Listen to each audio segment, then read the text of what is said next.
I am right here. Most people would not want to be where I am right now. And yet, I can keep myself more calm than interacting with certain people who don't know how they're affecting the space. So, this is what it's just, yeah. It makes perfect sense. It makes, nothing that you've said surprises me. You said it well, but it doesn't surprise me. Yeah. I mean, the offline thing of that violence has mediated that to some degree, because if I go into the grocery store and someone is acting cruel, it's not going to be that long before someone does something about it, hopefully, but online it's open season. Not only that, and I say offline is better, but there is a weird amount of normalization in the last few years that has certain behaviors. So it almost seems like a regress. So there's a part of me that thinks I'm being really foolish by even coming on and being like, hey, this is what I want to do. I want to talk and have conversations and interact with people in a healthy, calm manner. And I'm watching society regress physically, and then I'm also not finding that many spaces online who are actually doing that successfully. So, but I can do this with people in my personal relationship, so I don't see any reason why not to. But it's just, so this is definitely possible, and like you've said, you've done the estuary stuff, and that seems to be going very well. It seems to be developing fabulously and replicating across different areas and locales and different kinds of people. So I don't think there needs to be any reinventing of the wheel. I just think that how things are ordered is creating more chaos than it actually needs to.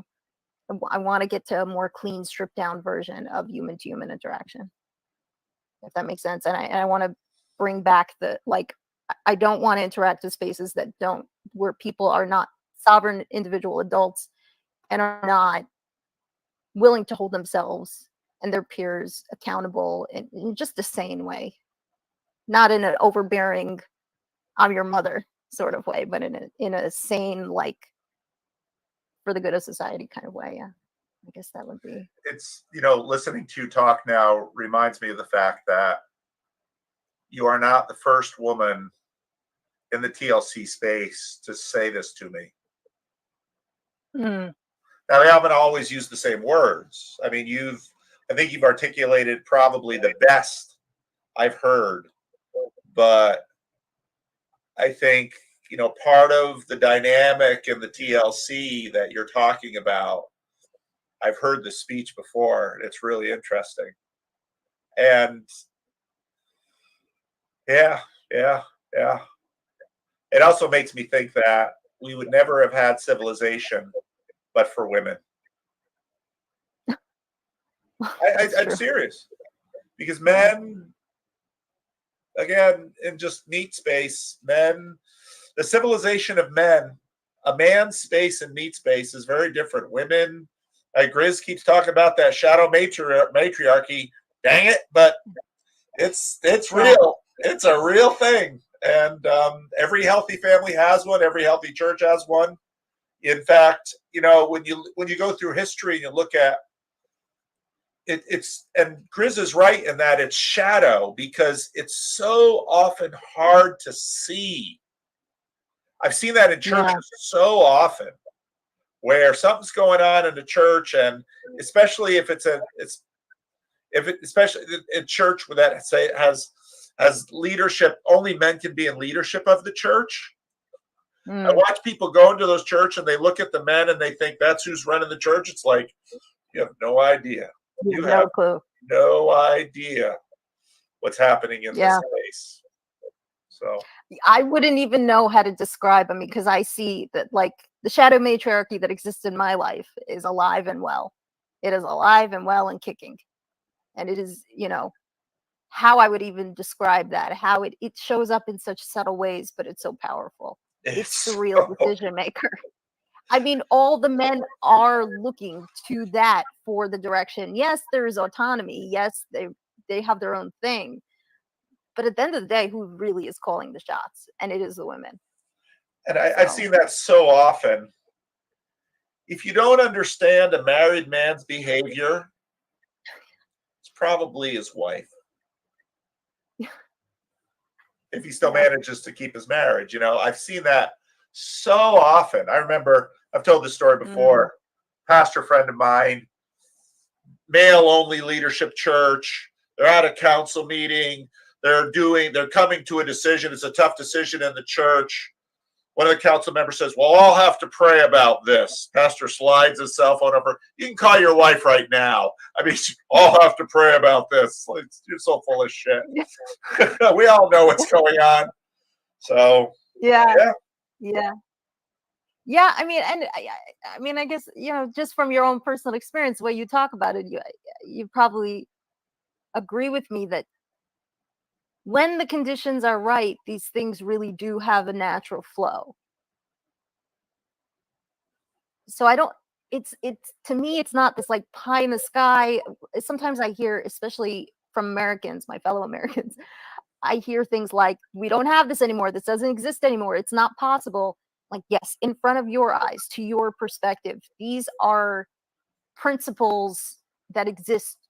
They are timeless. These are morphic fields. These are energies you can tap into at any moment. It's a matter of getting the conditions right. And I think I don't want to blame individuals, because it's not individuals' fault to have sort of been born into a system which is sort of like gone. We've just experimented so much that it's made the natural order a little wonky. So yeah, I don't want to be naive, but I do want to. I want to. I enjoy that in my personal life. I would like to enjoy that more outside. I don't want to be a completely insular person who's like, oh, I'll have my friends and my family, and like, that's it. Bye, everybody. Because I could, but like, I don't want to do that. I want to enjoy being in the world as well. And I don't see any reason other than a lack of belief, a lack of imagination, a state of learned helplessness, that these that we can't reconfigure the way that individuals are interacting and interfacing with each other. Yep. Maybe more. So thanks for hopping on, Paul. God, it's such a treat to see you, especially fresh off the face-to-face. Very appropriate. Did not know we were going to be extremely appropriate conversation. So, well, it's great to see you, Nechama, and stay safe. Okay, I know you live in a very dangerous part of the world, but yes, I've made some adventurous choices. Yes, you have. We're doing our best here. All Take right. it easy. Take care. All right. Bye.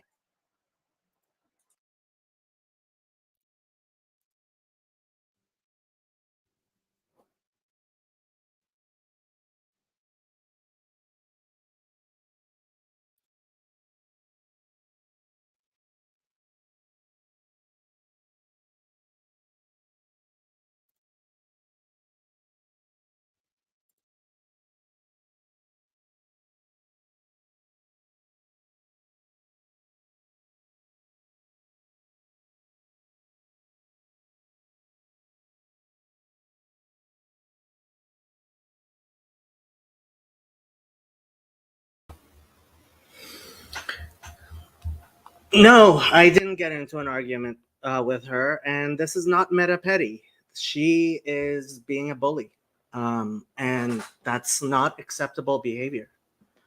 I have always been very nice to Nechama, despite the fact she's not willing to actually talk to me. She oftentimes will say horrible things that are obviously about me. But at the same time, like, I am this horrible bully, and she's the victim when she's being the bully? She's not physically vulnerable in online spaces. She plays that game in order to be able to have the privileges she's used to in making men do whatever she wants. Jacob. Yes, Tayo. Oh gosh, I should not find this as funny as I do, but It's not funny. It's that was really not funny that at all, Tayo. okay, all right. That was, I'll tell you how it appears to me, not having as much context as you do. That was a performative confirmation of some of the what Paul was talking about this virtual space being inherently feminine, because what you were doing was being passive aggressive to her passive aggressiveness. Oh, no. I'm not passive aggressive. I'm not passive aggressive, Tayo.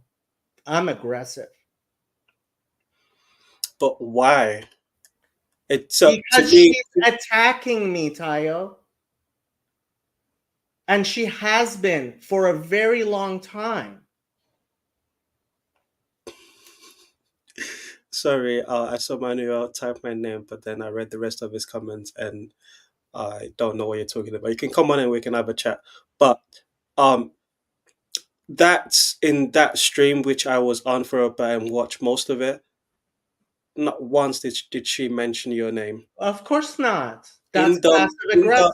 in the live stream I've mined, Chad also thought she was speaking I about. know that. Yes. So there's a sense in which she's bullying all the men. Yeah, she is, because she's good at that. Why is that bullying?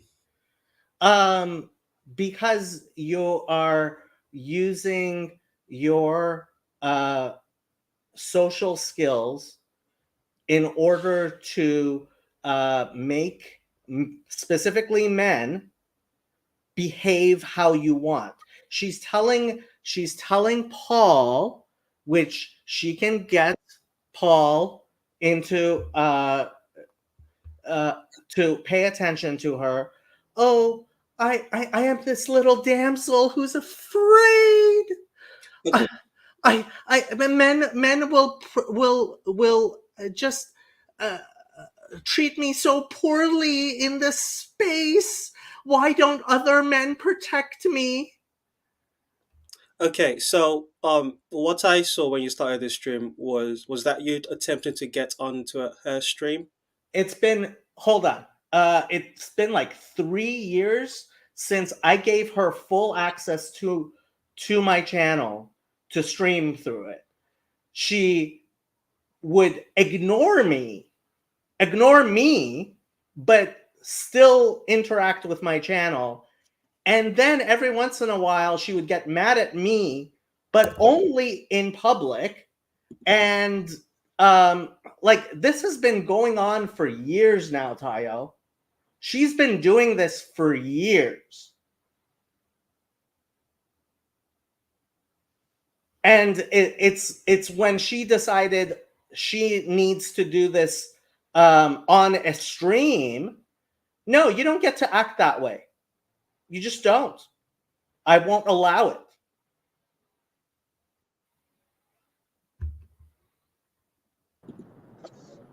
Okay, yeah, but still, within the context of what she was, was that you trying to get onto her stream? No, I first tried typing in the chat, but she has me hidden on her channel. Yeah, I was backstage for like an hour or two. Yeah, look, she is a bully. She's a manipulator, and this is the game she's trying to play in this space, and I will not allow it. I think within the context of her channel, she can dictate the rules of engagement, just like you can and you do on your channel. Exactly, but once you float a ship like that, expect battle. Why? You can just ignore and move on. You don't No, have to no, engage. no, Tayo. No, you don't just ignore somebody attacking you like that. But you, She is playing a social game. She is attacking. She is like Hezbollah, throwing all her rockets into northern Israel, and I just blew up her pager. no, Jacob, you can't use language like that about. So maybe you've got more. Theo, hold on, Oh, Theo. wait, Manuel. You're coming onto Hold this on, Manuel. channel and you're Hold on. Let trying me to respond. Let correct me Jacob. respond, You're brother. doing exactly the same. Yeah. Okay. Sorry, Tayo, I've don't got you dare privileges. do that. I did I've not got, even realize I still gave you. I've got privileges No, there. I'm not yeah, gonna allow you to and speak over you're me. abusing those privileges, Tayo. Theo, like you're doing exactly the same thing as you're accusing Jacob of doing, and you're just being a hypocrite. Like, don't do that. What am I doing that I'm accusing Jacob of doing? You're trying to stop Jacob from doing something on his channel, and you're saying to Jacob, don't stop her from doing things on her channel. I didn't stop her from doing anything on her channel. She can do whatever she wants. What am I trying to stop Jacob from doing? It's that you can't do that. You shouldn't be No, I doing didn't this. say that. I said this is what you're doing. I was pointing out was Jacob. I didn't say he couldn't do it. I said this is what you're doing, Jacob. I'm not trying to stop him. I can't stop him. Okay, Jacob, this is Jacob's channel. Marcus, let's be really clear. Um, the the don't feed the trolls thing would be for everybody to ignore Nechama, but she's not going to be ignored because people don't realize what kind of games she's playing. Can you trust people to make that judgment for themselves? Of course, Nope. that's what I'm doing with this stream. I am exposing what's going on, and people can see what kind of a bully she is. People can't make judgment for themselves because they can't see. And even when they're told, they still will run into whatever prison and get themselves trapped there. Okay, I'm so glad you're like so. Who do we trust you, Manuel, to see for everyone else? I'm not saying anything about who to trust. I'm just saying that people can't be trusted to make right decisions in the world. Like we can I see that in the whole you society. can. Like I'll kind of disagree with that. I think it's important that we have what I call secured distributed cognition, where we talk to each other about things and we reveal things, and that's what this stream is about. Okay. It's about us actually talking about her behavior and how unacceptable it is. And yeah, you can decide whether or not you think it's unacceptable, but I'm telling you, this is the unacceptable. The number of times I have tried to privately discuss with her supposed problems with me, and then she pulls stunts like this. Yeah, I would think Jacob was being paranoid, but I was just backstage and ignored on that stream for a long time. So I don't know. It's weird. She's manipulative, Tayo. She is. She's a very manipulative person, and she doesn't like the fact that this is a space where her games don't play very well.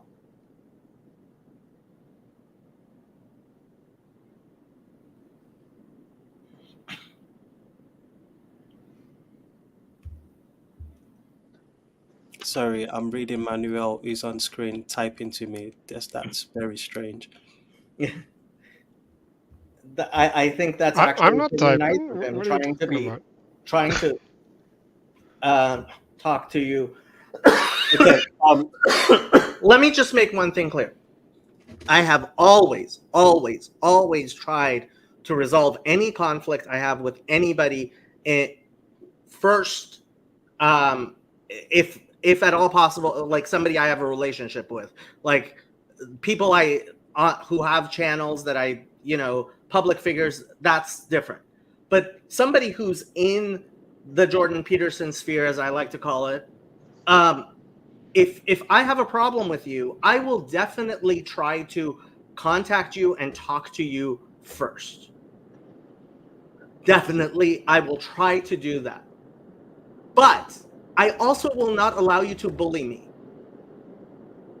And yes, people have interpersonal conflicts. And when you have a channel as large as mine, you're going to have a lot of interpersonal conflicts, including with people who may have all kinds of issues, right? Which I am very, very sympathetic with. I have personal issues. I understand people, like, a lot of times the interpersonal conflicts people have is more about them than it is about, I mean, Nechama's problem with me probably has mostly to do with how I trigger her back to her base Yaakov. Like, when I called her a base Yaakov girl, she really hated that. And I didn't realize what I was triggering in that. But she's very much a base Yaakov girl, and I am very triggering to her, partially because I'm Jewish, in large part because I am the most prominent member of the Jewish community here, right? So yeah, there's a lot of interpersonal things going on here, and I try so hard. I tried very, very hard. I recently I sent her an email saying, Nechama, just talk to me. But she can't. But now she's started streaming, and I know she's been in the background a lot of times, talking to people individually behind my back, a talebearer, Rachil be'amitecha, right? Which she should know better than. But whatever. But at some point, I'm not going to take it anymore. And frankly, I have to say, Chad, I love you, but I definitely have boundaries.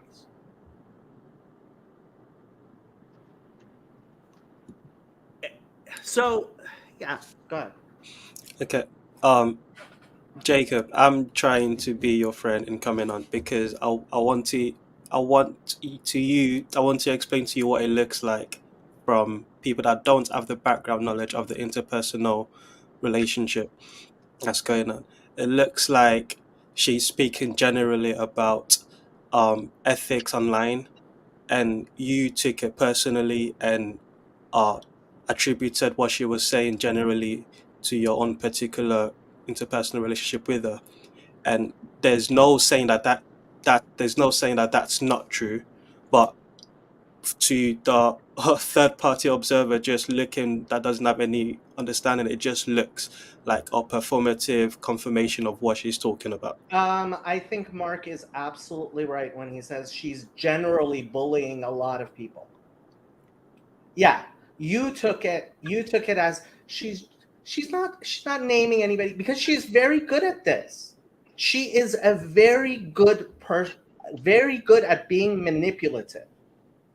And what I am doing is bearing it all clear so people can say, hey, let's see what's going on here. Is Nechama somebody like me who has genuinely talks to people more offline than I do online, who has built real relationships with people in this situation, who has a real investment, who has your shoes in my closet over there, right? Or is she the type of person who throws hissy fits and throws shade at that several people were worried was about them, because she's really good at making people dance on eggshells around her. And that's not acceptable.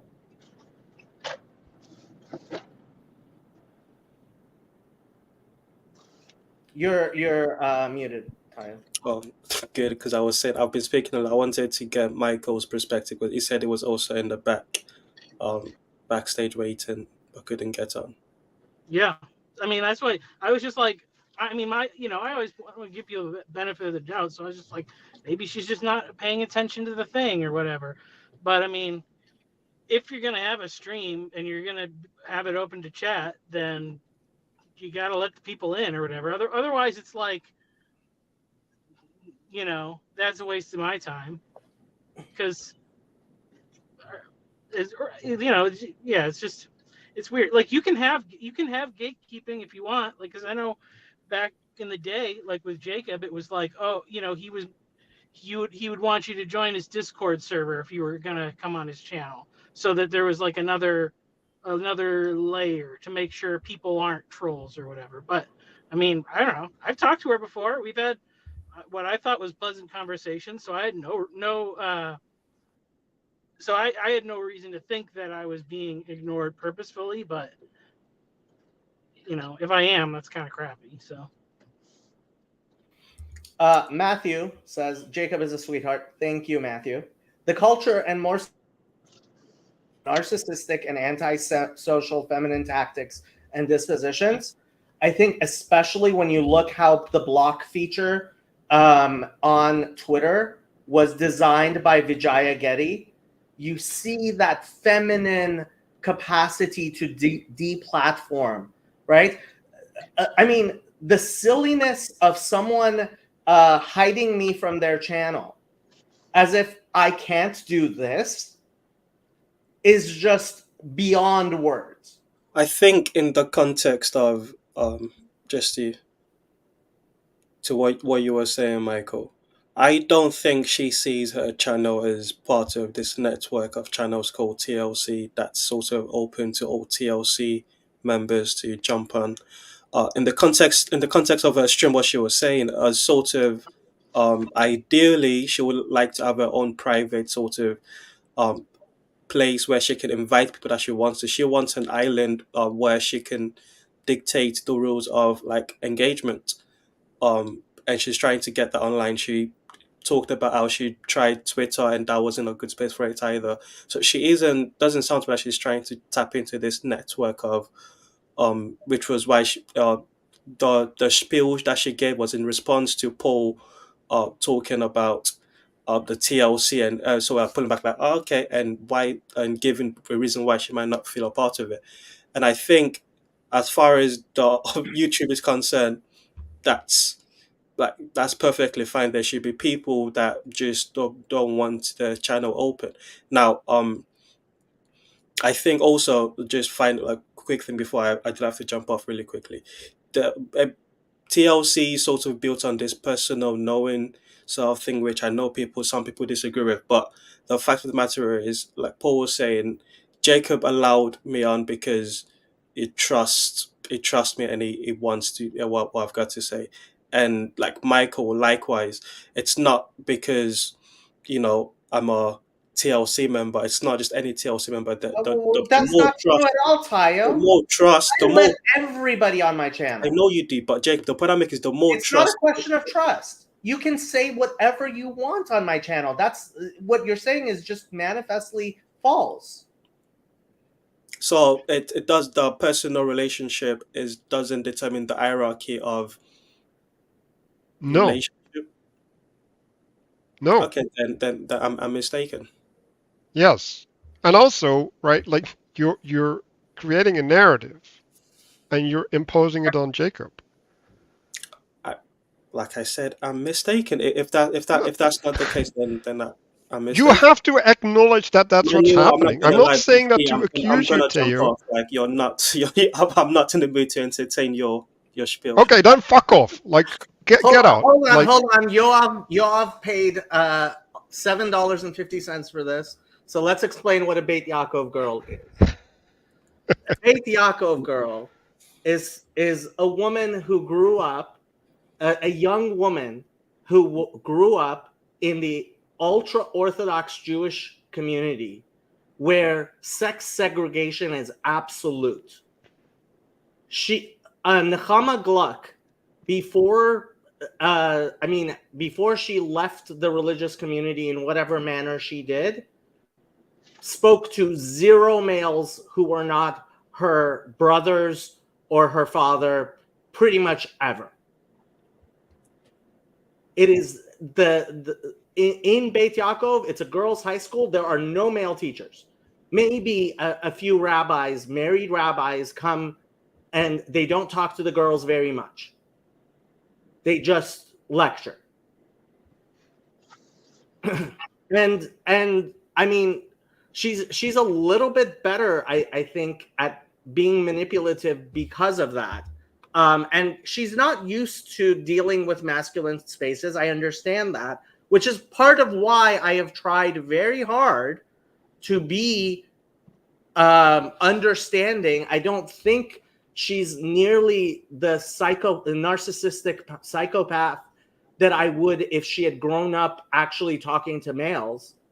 But look, what is going on here is complex, and I am doing the precise opposite of using feminine methods by being upfront. I'm not being passive aggressive. By being upfront, by bringing up the actual issues, who I'm talking about, what I'm talking about, not being manipulative.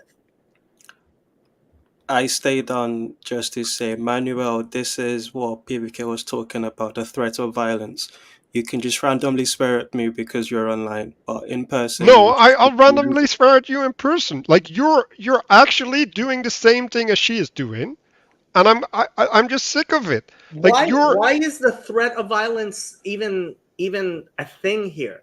I have it's funny, this weekend I went on something on a men's retreat, and as a part of it, I had to throw my first punch ever. Right? I never get into physical fights with anybody. And Tayo, you stayed in my house. Am I different online as I am offline? Yes. How am I different? You are, because real life is different to online life, Jacob. Like there's a filter that we come across when we get on this medium that it's inherent, that doesn't you're not, I'm not saying you're put it on a character, but I'm saying you're more fully yourself in person than you are online. Okay, so I'm more fully myself online. So it's not that the threat of physicality in some manner But you're but makes you me more sedate in real life than when I disagree with someone in real life, I'm pretty sure I disagree with them just as much in real life as I do here.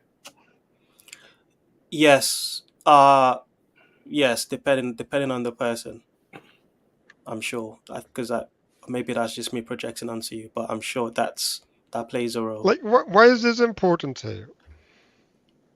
Because I don't want my friend Jacob to come across as bullying a girl. Now, I don't have as much context, and Jacob has been doing that, What expressing Okay, more. difference does it Theo, make you come online? across to me as bullying Jacob, okay? I What don't want you difference to does come it make across as that. online that she's a girl, Tayo? Hmm?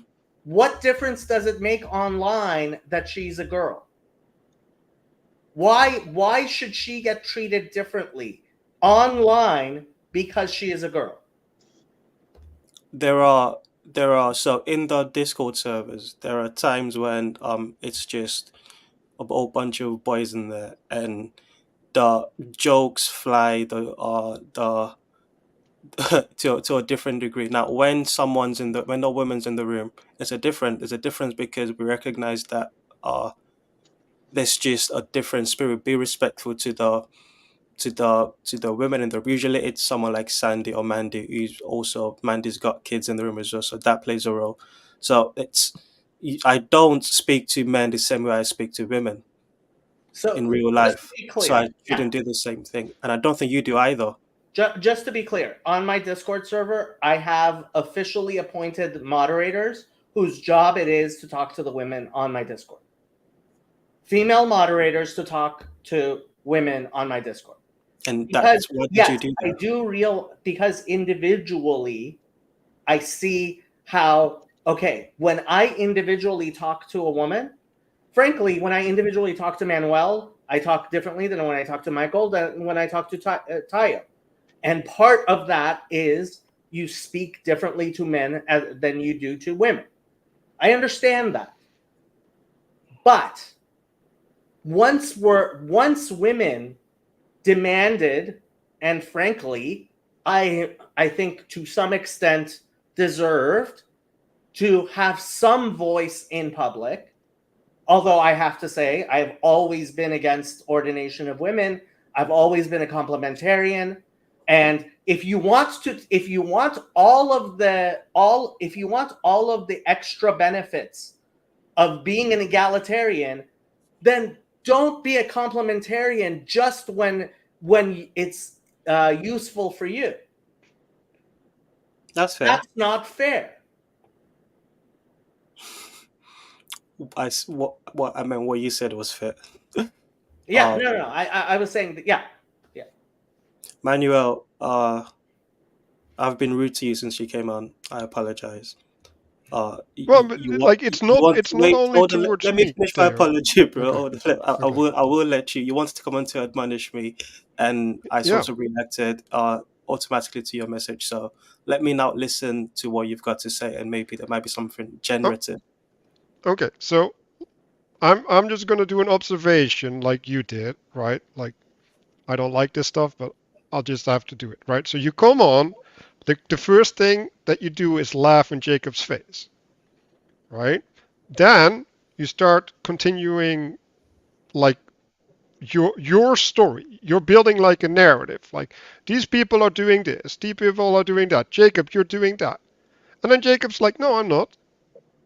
And you're like, yeah, but like, and you keep trying to force this narrative on a lot of people, but especially Jacob. And like Jacob is like, no, I'm here. Like I have a mission because like I feel wronged, and you're trying to enchant this whole situation into whatever's in your head. And like I'm not defending Jacob, I'm defending the space. And I think whenever someone is wronged, they need someone else to stand up for them. Yes. And that's the thing. Matt, I believe that's Matthew behind Dust to Dust. Jacob can defend himself, but you know what? It's actually pretty hard to stand here and do this all the time without people. Like when somebody in this space needs defending, I don't say that person can defend themselves. That's not how you work with friends. If somebody is saying something about Tayo or Michael or Manuel, and frankly, lots of people talk about Marc Lefebvre in ways that Marc's not my best friend in the world. We actually don't get along that well, but he is an important part of the Jordan Peterson sphere, and an important contributor. A lot of people throw things at, just as they throw things at me, right? But what people don't seem to realize is if people like Marc and me were to retreat from this space, you're going to end up with the exact same dynamics you have on the rest of the internet. You will not have me and Marc keeping this space open for actual genuine conversations. And frankly, at some point, I'm going to get tired of it and leave. Okay. And I want to add one thing, because I'm not in agreement with Jacob. Like, I still don't have a position on the issue, and I don't think I'm going to take one. So, like, you have to take that in mind. Go on, Michael. Well, I was just gonna say, as the whole conversation was kind of going about like these different forms of media and like this, this is a good, lively community, but the reason why is because like, I was able to get my talk with Paul, my initiation, back in the old school days. But like since then, it's like pretty much if anybody's having a chatting thing, anyone can try to go on. If like the first time that I was decided, like, because we've had people who that's the first time you meet them, they come up in a live stream. If the first time I had tried to go on a live stream, I got stuck backstage for 45 minutes, I would just say, screw this. These people are snobs. They're not, it's not what it seems like it is. So, I mean, that's just, and that's just the way you have to have an on ramp. You have to let people on the on ramp. So, I mean, if she wants to do it, whatever she wants to do, that's fine. But I'm not going to be, This is a lot older than today. Like, you can go back and see her videos on my channel from years ago. The people who try to be part of this space. Look, if you're a lurker, I understand. You're a lurker. You don't want to be seen. You don't want to be that's one thing. But when you demand to be an active part, and then you refuse to actually build relationships, that's just not acceptable. Firstly, Jacob, as many people that attack you, there are as many people defending you, and I hope you know and see that. I have definitely seen some people defending me. I am very glad about it, but I will say, I will say there should be zero tolerance for the types of completely unacceptable attacks that have been made against me. And for example, when Mark Parker was on Paul Vanderklay's stream, and Paul took everyone down, and he started throwing me under the bus, which is precisely what he did, was throw me under the bus. And then when I objected, he said, but you're one of the people I can throw under the bus. And it's like, I'm sorry, I don't live in I don't live with a Christian ethos where we throw our own under the bus, which is apparently how Christianity tells people to operate. If it's not so, please tell me that it's not so. But apparently, in Christianity, and frankly, I see it with nuns getting thrown under the bus in the Catholic arena way too much, right? It should be when somebody attacks me in something in a way that's not fair, I expect you to do what Sam did, for example. When somebody came onto a stream and started attacking me in ways that Sam very rightly said, no, that's rude and wrong. The point I was getting to is that part of the confusion and, as Manuel rightly observed, of me forcing a narrative onto you is because in the video that you're the live stream, there was to an onlooker, it's not clear that this is about Jacob, unless I thought of Jacob as someone that was a bully or someone that was not respectful. Then that's how I would put the connection to. But I don't have that picture of you in my mind, so I didn't think Jacob, nor did I think Chad, which was why I found it funny when I came on that many people were seeing themselves within this very vague painting of online interaction. Sorry, Mike. It was very clear to me she was talking about me, and if she's not, she can say that. But even if she wasn't speaking specifically about Jacob, it's weird to leave several people that she know each other and talk to each other all backstage.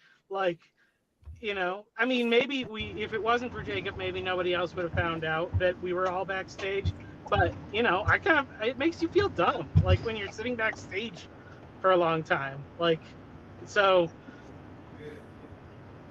I'm glad I wasn't the only one. It makes me feel better. Yeah, also you can recognize people that took the effort to listen to you and join you, right? Like, you don't have to let them in. Like, we have to make that clear too. Like, people are not supposed to be let in, but they are supposed to be treated properly. Chad, what do you want to say? I don't know, man. It just seems like a bunch of bullshit. All of it is just kind of so silly. Dealing with people has bullshit in it.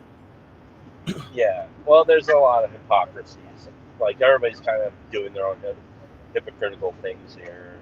It's just, I don't know, it's kind of exhausting sometimes. I can see why people like get fed up, don't want to come around because the adults are acting like not adults, and like, there's a lot of things that I want to say, but I'm not sure it's appropriate or will be helpful. And like, I don't know. I think we could aim to do a little better.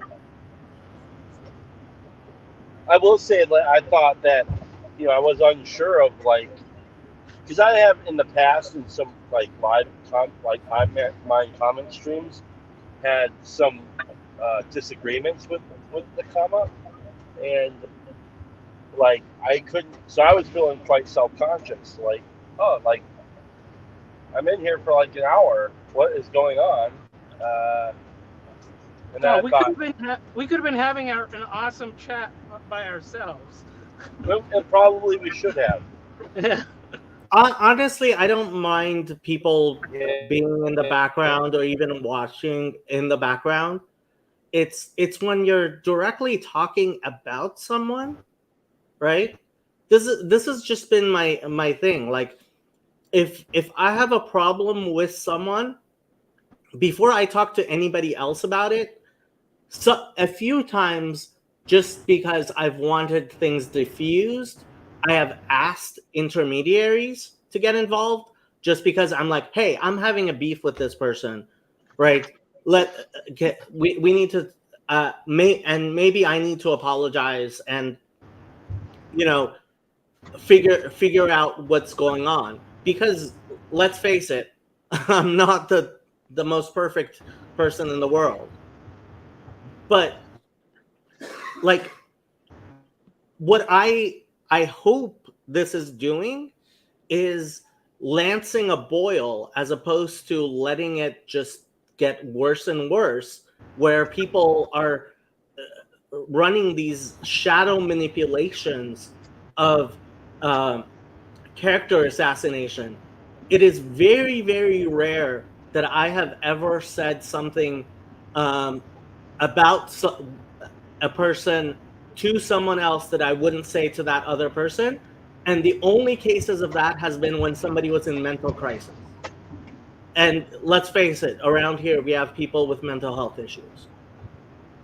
Yeah. Well, I didn't hear her say anybody's name. I know it was passive aggressive. It was general enough to where at least three of us were like, "Is she fucking talking about me?" Like, just like, say this shit, like, to us directly. But I guess we can assume that she was, and well, then she stated her case. She doesn't want to, nor does she have to communicate with us. I don't want to talk to somebody that doesn't want to talk to us anyways. But like, I would agree with that. The mischaracterization of her, like, just kind of the narratives that she was spinning with her own little story about this or that.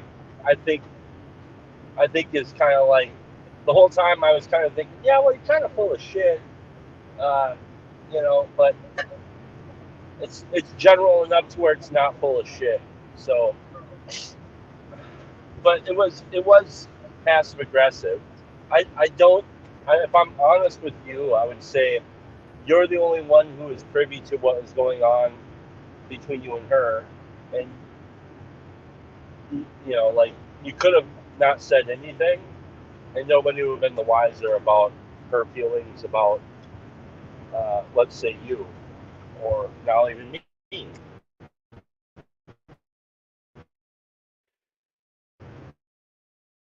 But I'm just, or I clean shit up. But I guess by this point, after this conversation,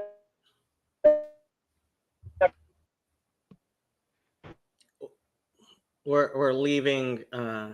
You're joining on us, Chad. You said after this conversation. Fuck. She's probably not going to want to have much to do with me, anyways. I just want to say, like, we have I do think that we have a special thing here, and you know, let's honor that, whatever that is. So, all right, I got to go. Bye. Bye, Chad. Mar Yoav. Matomer. Okay. The way I want to push this conversation, I would very much like to end the discussion about the character of Jacob. I mean, we all know him. We will not get any wiser today. I would rather stir the discussion to the other way, to the girl, and I would not judge her, and I would not discuss her personally.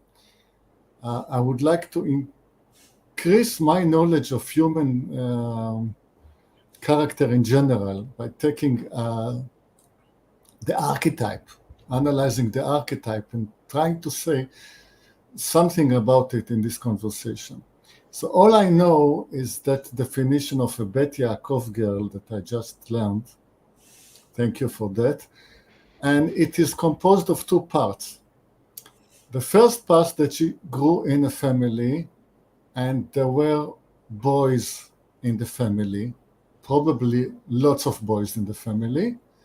The second part that she hasn't met any males until she was an adult.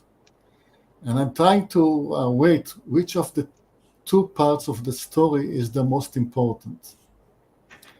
And I think the fact that she did grow up with brothers is the more important part of the story.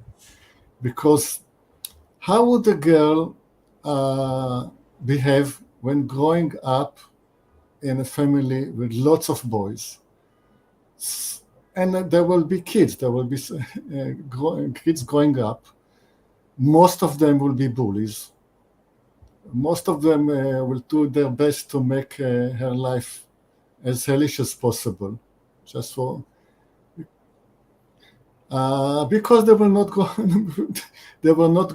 grown up yet, and she would have developed her ways of defense, and she would have developed her ways of attack, and she would very much draw up on the love she would get from her parents, from other siblings.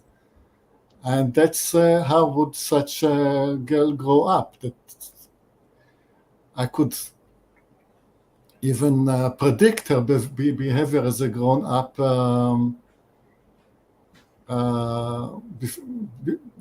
without knowing any specific instance. And the control experiment will be to observe a girl that was growing up with brothers of a boyish type, sort of the kind of boys that will punch you in the face if given the opportunity, even as in a secular environment. Even if she met other males, because people in the playground will not be much different, and I think the end result will be pretty much the same. I think it's just growing up with in a house, having to fend for yourself. And of course, you know, every person will grow up differently. Some people will grow in the same circumstances with completely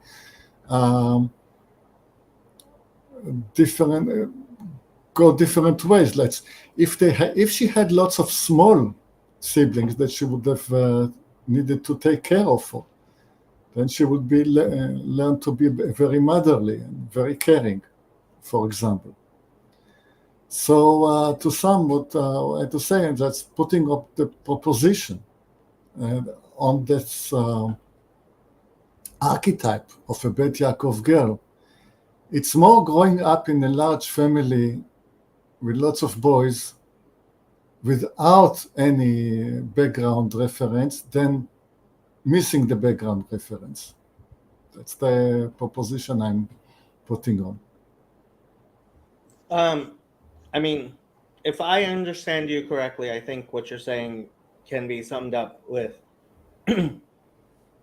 she may be used to going to daddy all the time and not able to um, have a straight up conversation with the other with her brother. Is that what you're saying? Thereabout. I mean, I'm opening a discussion. It's not that I really know any particulars of the matter. Honestly, I don't know Nechama that well either. I really don't. It's been a couple of years. I have always tried to be open and welcoming to her. Frankly, too much so.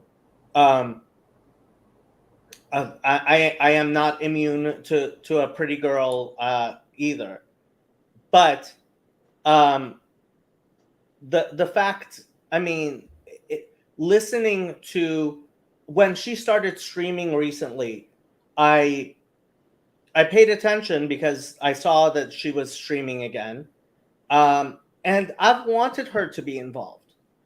You know, she's not the shrinking violet she sometimes like comes on and pretends, oh me, oh little me. She actually isn't that, which is part of the weirdness of her pulling that.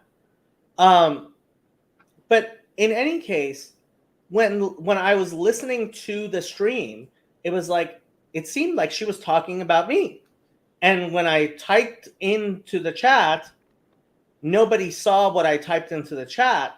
I checked, and yeah, she has me hidden from her channel. Right? So I'm hidden on her channel. She's talking in ways that makes me think she's definitely talking about me. So I checked to see if I could get on StreamYard. I went into the StreamYard studio, and I could tell she saw me. It seemed to jolt her a little bit. And she continued to ignore me. And if she really wants to do that, she wants to ignore me, she can, but you don't get to be a part of my friends group. And this is my friends group, and ignore me. That just doesn't work. Okay, let me continue. So you have described her as a Bet Yaakov girl, and that triggered her. Is it all? Is it the main? Is it the main reason that she doesn't like you because you have described her as a Bet Yaakov girl? It's not just the Bet Yaakov girl. I mean, look, when you get involved in this little corner, Paul Vanderklay, the Jordan Peterson sphere, and you're Jewish, everybody says, "Do you know Jacob?" Right? My Discord server is the Jewish Discord server. My channel is the Jewish channel. And she would like to be involved in the... I think she has a lot of ambivalence about being Jewish, being involved in TLC, and having to deal not just with me. Frankly, I think she's got all of her individual problems with, like, all of us. Look, ultimately, we're all Jews who are listening to a Christian pastor. We're not your prototypical Jew who's comfortable with the Jewish community 100% as it exists. But okay, yeah. But I want to so the first idea is that she might have interpreted her, you're describing her as a Bet Yaakov girl, as an insult. So let's get this. So we're getting this out of the table. So we left it with this some kind of reference to you being the archetypal Jews. You represent Judaism to her in this context, and the grievance is against Judaism. I mean, it's a daddy issue. I think that's a part of it. When I said you're Beit Yaakov girl, she never thinks of herself. When she was in Beit Yaakov, she was the one who wasn't comfortable there and didn't see herself at it. And to come into a Christian environment and be identified as the Beit Yaakov girl, I think was shocking to her. Isn't that everybody's experience in this thing? Yes, it is. Very much so. You are 100% correct. We don't fit in our own communities, and then we come here and we realize we are representatives of our own communities. I think that's why Mark Parker, for example, like, he's like, you're calling me the quintessential boomer? Like, I am the most unique of boomers of all the boomers. Just like every other boomer. Yeah. Well, you know, it's funny because it makes a point that I want to address her thing that she'd want to talk about, which is why I was interested, because it's literally like the most important thing to me. You know, these like, and because of the fact, like, I have 3 daughters, and I am not so concerned about who they are going to be. I think my wife and I are doing a pretty good job of trying to instill character, but I'm extremely concerned about who the men that they are going to marry are going to be. And there's there are big problems with, like, the transition, the transfer of knowledge and wisdom from one generation to another in the masculine space. And I think that, if you want to use like the McGilchrist thing, or with like the left brain, like the world becoming more left brain, it's definitely true for men. Or you could say like more autistic, like males in general are all becoming more autistic. And what they really don't want, and it's not even just not having the patience, they don't want to deal with the girl games because they don't understand it. And not only do they not understand it, now it's very dangerous. So, like, men are just, they prefer the transactional relationship you can get online with, virtual prostitutes and stuff. Like, that's, so in some sense, like, if women want men to be like protectors and all these things, like, they have to just be honest and not play like the girl games. Like, those defense mechanisms don't help so much anymore. It filters the wrong guys out. Well, like, I think it's important what you said, they're defense mechanisms. Yeah. Right? So they're not resolving anything. Yeah. They're protecting. And it's like, well, if everybody protects whatever they have, you get individualism. And you can't get community. And so that's what I'm seeing. Like, I see all of these people, right? They have this little bubble, and they have this story about, okay, this is what's going on here. We're all participating in this story thing. And then someone else is like, well, I'm not. And then it's like the whole world falls apart. And then we get fighting and all this stuff. It's like, no, like, just say, I'm doing this, please join me. Instead of we're doing this and the things should be like this or whatever. No, you do the thing, you do what's needed to do the thing, and you can come together. And then you can go apart or you can keep going. But if we keep having conversations that are about like social reputation, all of that stuff, right? Like, it's not generative. Like what's the reason that I'm no longer coming around on streams like this? Because they're not generative. What's the reason that I came on? Because I saw Theo doing exactly the same thing as he's arguing that Jacob is doing, and that Jacob is arguing that she's doing. It's like we're all spinning narratives. And like Jacob is right. Like this is not okay, right? Like whether it the way that it happened or not, right? Like there's something going wrong there. And it's like, well, are we going to get stuck in there, or are we going to proceed to a place where we're generative? Because like I'm always looking at these conversations as like, where's the generativity? But to go back to what you're talking about, if you're protecting, you're not building. If you're protecting, you're isolating, you're retreating, you're alienating. You're not reaching out, right? So Yeah.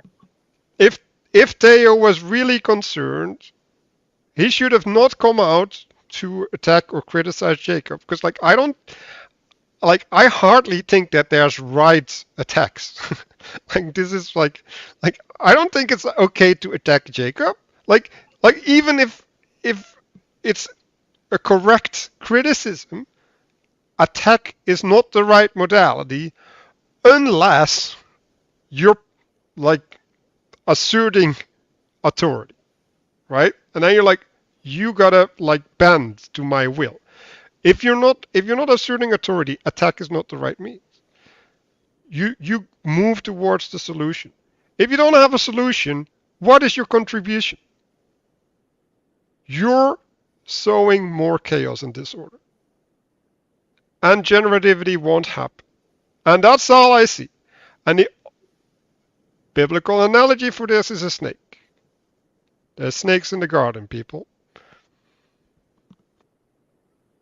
I do think there really is a need for people. I mean, this is part of what I have been doing, right? I've been creating my own community because there are real problems in the garden that the supposed leaders of TLC. I don't go on Bridges of Meaning. I can't go on Bridges of Meaning because there's no responsible party there.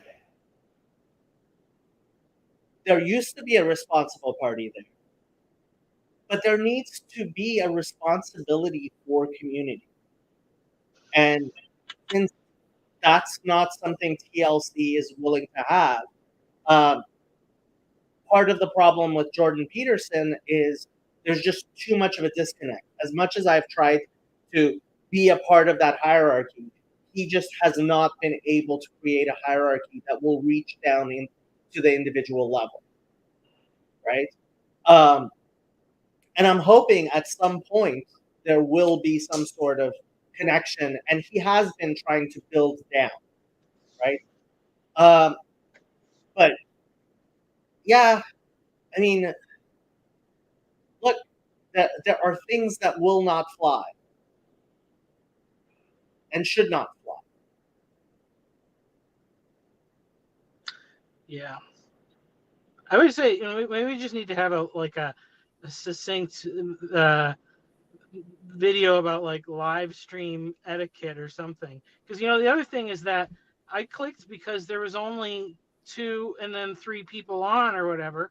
Like, if there's 4 people having a conversation, I don't feel the need to join. But when there's like less than that, because I've been there when you get trapped. If it's 2 people, you're just having an interview or whatever. Like you're it's hard to you feel weird if you have to leave and there's only one person or whatever. It's just at a certain point, like that's the thing. Because if you see there's only 2 people, maybe 3, you'd be like, oh, I'll go in. I don't necessarily have to say something, and that way, if somebody leaves, then there will be more space for me to talk. So just like that, that's a weird like. That Well, just be like especially rules. because she like I forget what the exact title of her stream was, but it was supposed to be some sort of open chat, Yeah. right? And because you feel bad for the person, especially when they don't do it normal. When somebody's not doing it normal, Like, because that's even I've had that. It's nice when I do when I go live, which I rarely do. Somebody comes on, it makes me feel better, like, so that is like, it's actually the polite thing to do, to come on. Like, you're not privileging people by letting them on your channel, because your channel's boring without other people on it. The title of the stream answers your question, Jan God. This is Nechama Gluck's passive aggression. She was being passive aggressive. Well, I'm gonna go. It was good to talk with you guys. It's one thing to be passive. It's another thing to be passive aggressive, right? And frankly, I'm not a huge fan of being aggressive generally, but there are times when you have to stand tall with your shoulders back. Is that the same? You think that's the same? No, it's not, but it's an aggressive posture that I am willing. Look, That's intimidating, right? Like it is, but I mean, this naming the stream with her name, right? That's aggressive. If somebody did something like this without first being willing to talk to me, right? If they had a stream about me, yes, Chazi, I know it's Elul, but I'm sorry, like, these things came up in Elul, and maybe, just maybe, during Elul, you should think about repenting of your excessive passivity. And going back to to Elul, the question that you should ask yourself in Elul, and please, not now, is, was I in any way wrong? Could I have done this relationship better? And this is where I was trying to steer the conversation. In order to understand what you have done wrong, if you have done wrong, is to first you have to understand the situation. no, I disagree. You have to figure out what's right.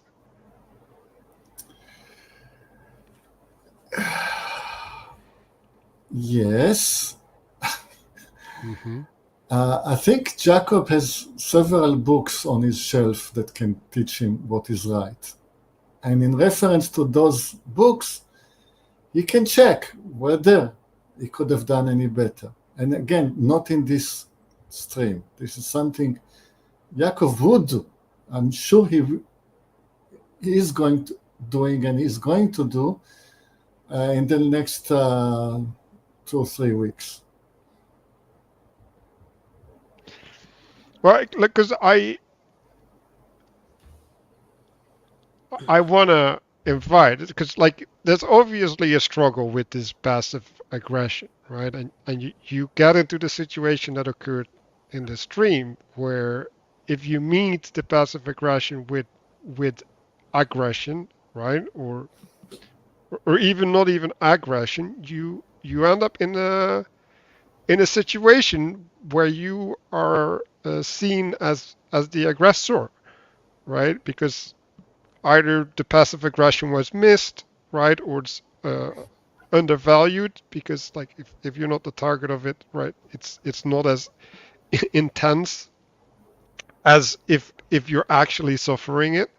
So and this is kind of why I came up on to defend Jacob, because I think it's important to realize that part of passive aggression is to invite the other into a mistake, into a trap. You're inviting them into a transgression so that you can be justified in your victim narrative. Well, I didn't defend Jacob here as much as I could have, because it's obvious to me. for my culture, the aggressive stance that Jacob takes to things usually will be called meek in my culture. Definitely, this is where I break ground or part ways with Paul van der Kley of late. When Paul van der Kley is examining the political situation around him, his advice is always, well, don't fight it. Turn the other cheek, get crucified if need be. Just don't fight Caesar.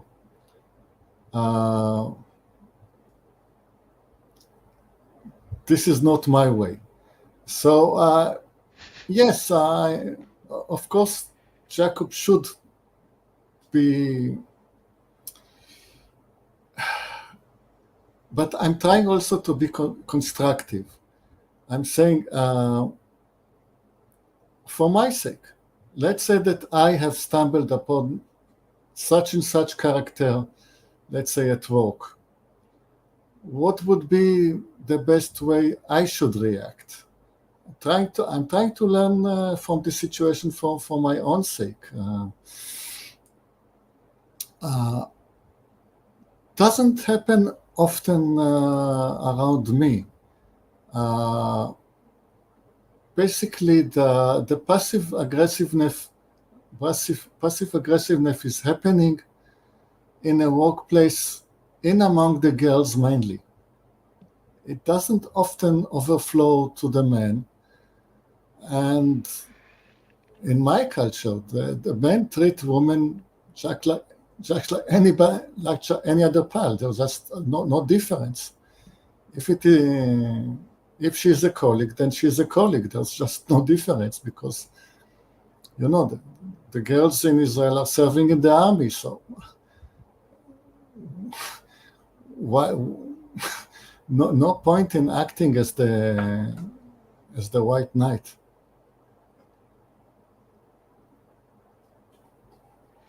Well, yeah, that is an interesting topic, the white knight, because why would you white knight, right? Well, in the context, it won't happen to me in the context of the workplace, because there won't be any need for that. Is there ever a need?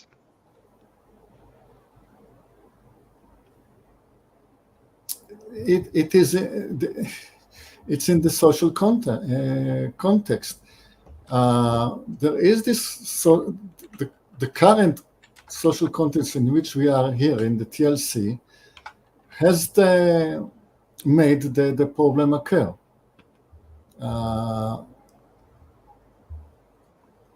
So this is the case. I don't think it's the social context that makes things occur. I think it's people.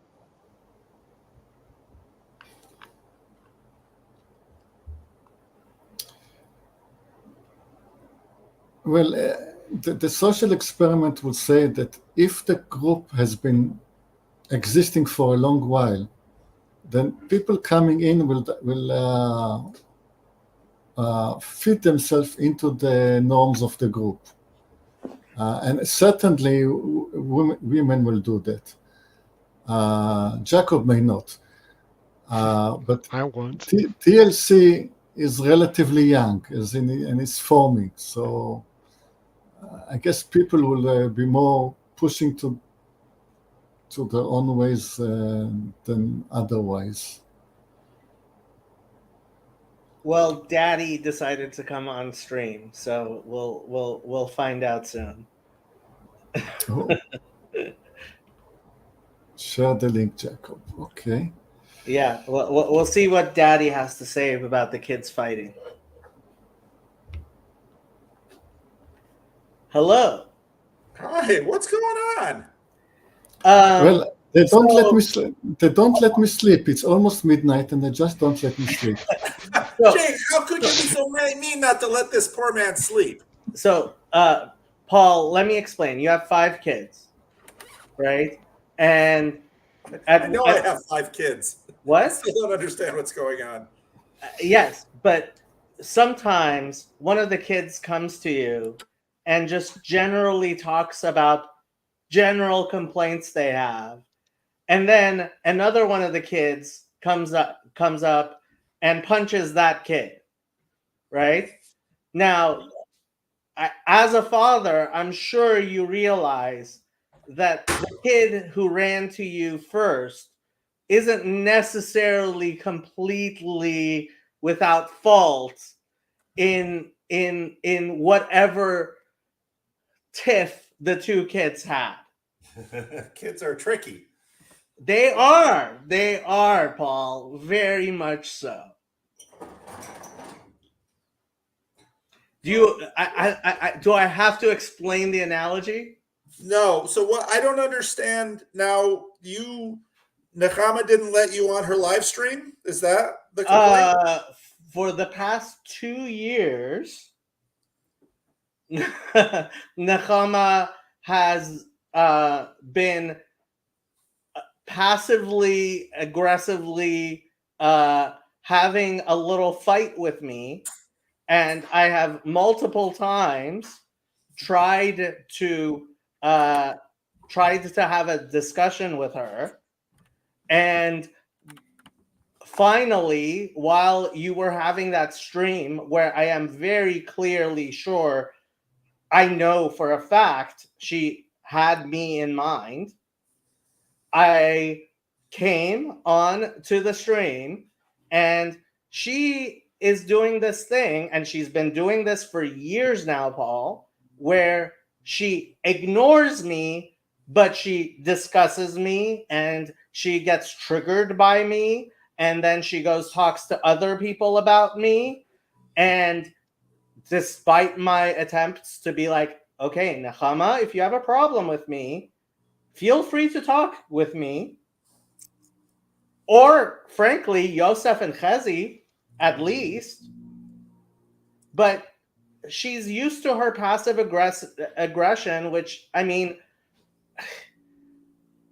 sorry, there's a point at which I'm not gonna put up with it, and I didn't. So you made this stream? Yes. This stream does what exactly to address the other situation? Nechama is going to realize she can't ignore me. If she wants to ignore me, then she needs to not get involved in my social circles, because I am not going to be ignored within my own social circles. What social circles is she ignoring you in? The Jordan Peterson sphere, whatever that is. So you're upset. Yeah. Hell yeah. Okay. It's a very rude thing to act the way she has. It's bullying.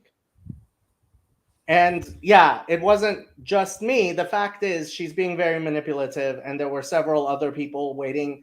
And she is unfortunately a very manipulative human being. Well, I couldn't see who was backstage, and so I couldn't judge, what was happening. Right, and that's why I started the stream where I was just streaming me being backstage of her stream. That's how this stream started.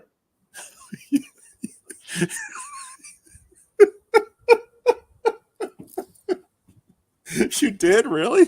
Yes, I was just sitting backstage quietly and streaming my window of you talking with Nechama and commenting every time she said something hypocritical, writing a little comment on the bottom, which she was saying a lot of hypocritical things.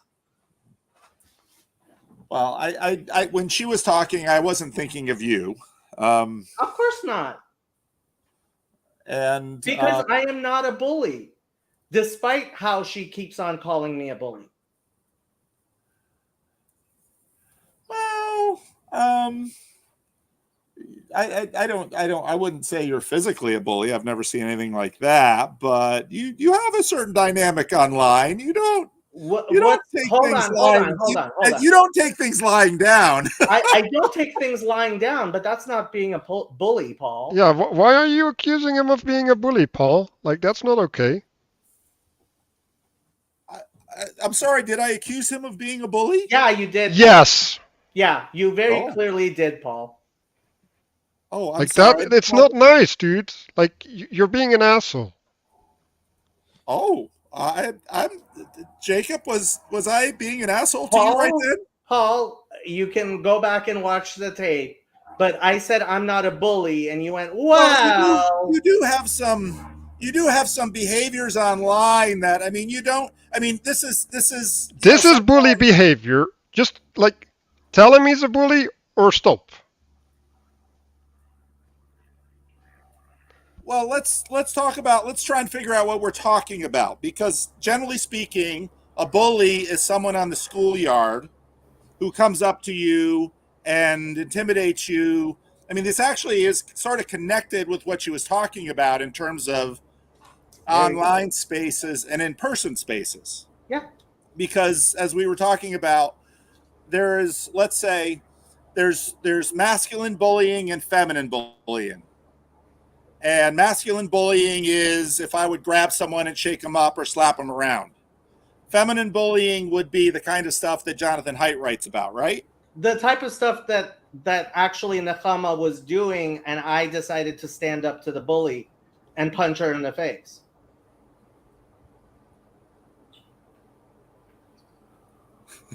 Gosh. Well, I think part of, the point she was making, which I thought was a good point, was that there's a difference in terms of online and offline in terms of how relationships work. And we don't really know how to do it online.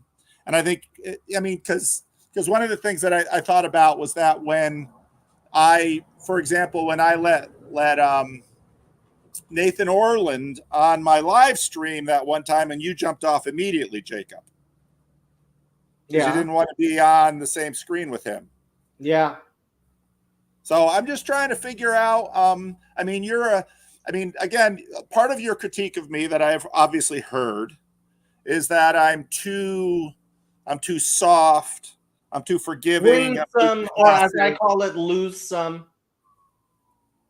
Loose. That's pretty clever. I'm too permissive. I'll talk to too many people. I've never said you talk to too many people. Okay, but I will let people on my channel that you think I shouldn't let on my channel. Let's face it, Paul. There are times when you deliberately avoid mentioning me because other people will say, "Hey, Paul, you don't want to have that be a problem, right?" And that's what makes it possible for other people to move you in your winsomeness, right? Look, when you're winsome in that manner to a lot of people, it becomes really easy to manipulate you, and you get manipulated. I'm sorry. Oh, okay. Well, I'm sure I do.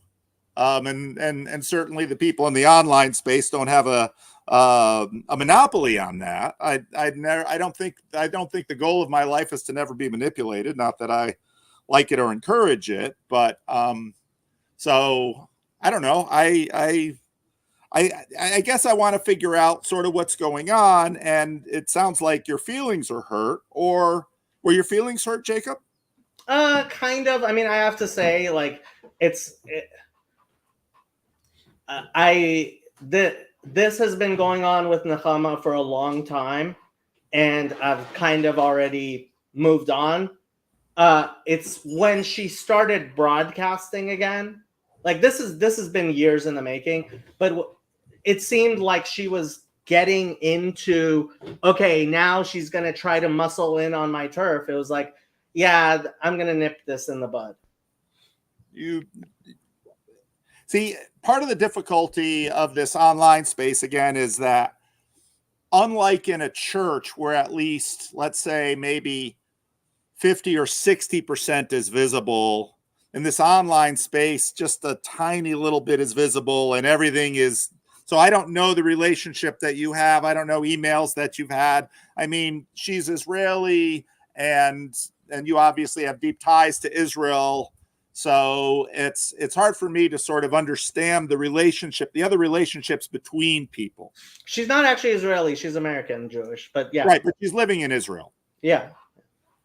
So I'm just trying to understand. I'm just trying to understand the lay of the land here and why, because I didn't know when this stream started or anything like this. I just You were on her stream when this stream started.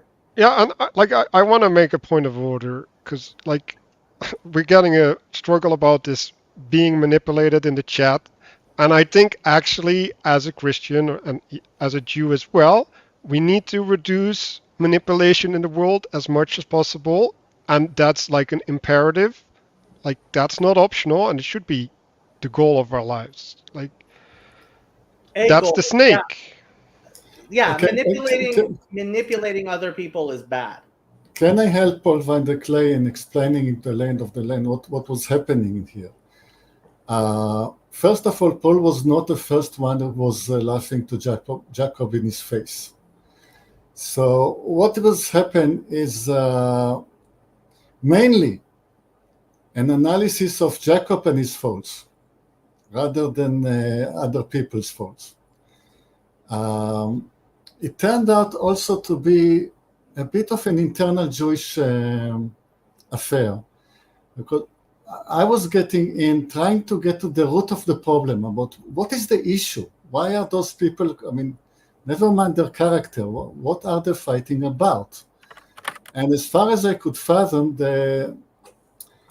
it's a quarrel between Jews about Jews not being happy with Jews, which happens. And then there was another Jew coming into the conversation and commenting that this is the month of Elul, in which people should not be attacking their friends, but really pondering their own sins and their own repentance. And I think at the end of the day, this is what Jacob is doing. I think he's putting it publicly, whether intentionally or not. He has his friends helping him figure out whether he is in the wrong, whether he can improve himself in any way. And we are being very helpful in that thing during the conversation. He heard a lot about himself from us. And what I have learned is about certain dynamics, certain characters, because I don't mind this personal feud between Jacobs and the other woman. My concern is, can I take away something that I can use in my life if I get into a similar situation? And I think I learned something. I think I learned that you have to look at the person like Paul always does. The first question is, how did you grow up? How many brothers did you have? What was the name of your cat? It matters. So this is what I learned in this conversation, and I need to go to bed now. Thank you all very much. Chatima Tova. Yeah, so this is the month of Elul, the month of repentance, and Chazi did just note like, hey, Jacob, month of repentance. But I have to say, I actually think that that despite my being known as the person who stands up for himself in some manner. Like, we're an incredibly winsome bunch here. Most people would not put up with a lot of the things we do put up with here. And to some degree, like, yeah, I may be the one who puts up with the least shit. I'm not sure about that. I think Mark Lefebvre does a very good job of not putting up with shit.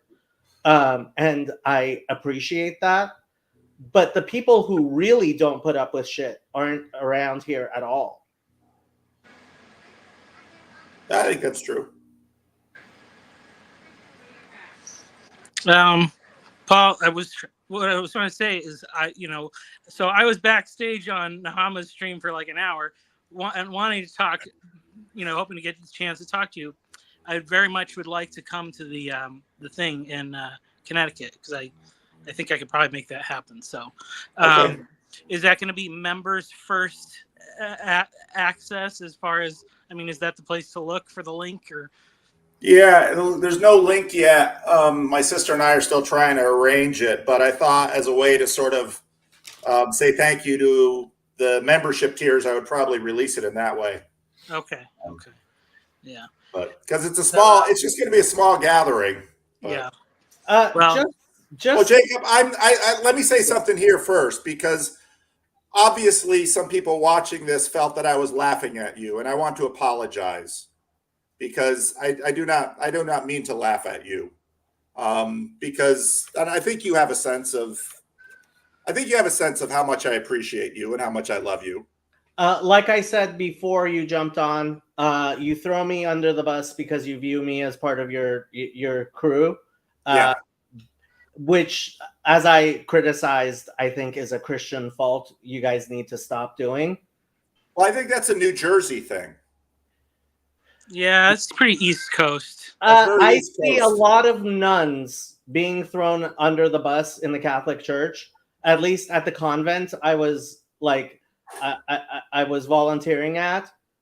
There is this idea, hey, this is a person who's close to me, I can throw that person under the bus. And it's like, no, in fact, the people who are closest to you are the people you have to defend. Well, well, that helps me, Jacob, get a little bit of better idea of your sensibilities. So, Hold on, Paul. Why can't you just say yes? That's correct. No, because I disagree. I know what Paul's saying, because I'm from the East Coast, and so I played in bands with the same 5 guys for 10 years or whatever, and we would constantly make fun of the drummer because he was a goofy guy, but no one else could make fun of him. If anybody else made fun of him that was not us, they were in trouble. So it's a thing. So yeah, it makes sense. But making fun is different than throwing under the bus. Well, you're gonna. Now if you want to sort of adjudicate this, Manuel, you're gonna have to figure out when I threw under the bus and when I made fun. And I don't want to. We're like, if you're making fun, that's fine. I'm all about making fun, right? Making fun is not the issue. But like Jacob actually got hurt, right? There's a reason that he brings it up. It's still in his heart. So wait. Did Jacob actually got hurt? That's what you just said? That's okay. So I think Manuel is talking about when on your stream, it was you and Mark Parker, and you put everybody else on backstage, and you're like, Jacob can't be explained to, which I called you upon right after, and you said, well, it's because I love Jacob, and you threw me under the bus. Yeah, you did. I'm sorry, Jacob. I'll try to be a little bit more sensitive. Well, no, and the thing is, while you were talking to Nechama, I know that I am pretty sure, as much as I can tell, her whole thing was very much that, other people should defend me from people like Jacob. And it's kind of like, Maybe Jacob needs to be protected from people like you, because there's a lot of people who feel that it's fine to throw things at me, and when they do, Paul's like, well, Jacob can take it. Well, I think that's part of the internet space too, in terms of I probably am using I have to sort of try to calibrate these relationships through very small. I mean, you, Jacob, I've had more time in person with than many people in this space. And I mean, that's because I drove all the way up to Sacramento. I know, and you drove me from Chicago to Grand Rapids, and so yeah. I think in that way, I guess I probably have a sense of intimacy with you that I don't have with a lot of other people. True, but you also, I mean, this is a sense of intimacy. I think a lot of people sometimes think that you would prefer me if I would just disappear. No, I don't want that at all. I know that, but they don't necessarily know that. Oh, okay. So let me say that. I don't want Jacob to disappear. I like Jacob. And that's, I'm always happy to see Jacob, and I like having him come on the stream. And I'm going to say this now because I also, even though he is, Jacob is Jacob, and what you're doing right now is very you. So, and I don't think, I know some people will see this and say, and maybe Nechama would see this and say, oh, this is Jacob being aggressive. And yeah, in a sense, this is an aggressive move. Overall, I don't think, however, that having a conversation like we're having now is a bad thing. Because I think part of what we're trying to do is figure out how we relate to each other through this strange online space. And this is especially difficult because every time you enlarge a circle a little bit more and add another person, you bring a whole new level of sensibilities and formations and cultural filters. And this internet space is this massive space where we have all these different filters. And so people will see one situation and they will read it in very different ways from what, let's say, other people are reading it. So I don't think this is a bad conversation to have. Well, but I'm winsome, so I don't hate anything. Just to clarify, and I think this does need to be clarified. There are certainly behaviors that if I were to exhibit, you would be like, go away. I am like, you are not welcome on my streams, etc. And I do not, I hope I'm pretty clear, exhibit any of the behaviors that you would be like, no, that's not acceptable behavior in this space. Well, part of what's really interesting about this too is, I mean, one of the points you continue to make, Jacob, is, and it's a fair point, of governance of a space. And so one of your long-term criticisms of me has been, I wasn't an administrator for the Bridges of Meaning Discord. I wasn't an administrator. And the difficulty is, for, let's say, my channel, I am the administrator of my channel. I do let on or not let on who I want to for whatever reasons I have.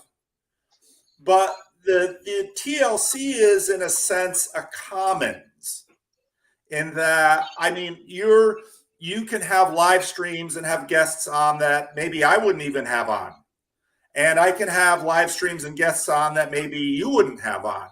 And so the relationships here will, in a sense, be negotiated, and we all keep these status hierarchies depending on how we think that goes. So, it's part of, I think, how the internet scrambles things, in that Andy, your mic is really loud.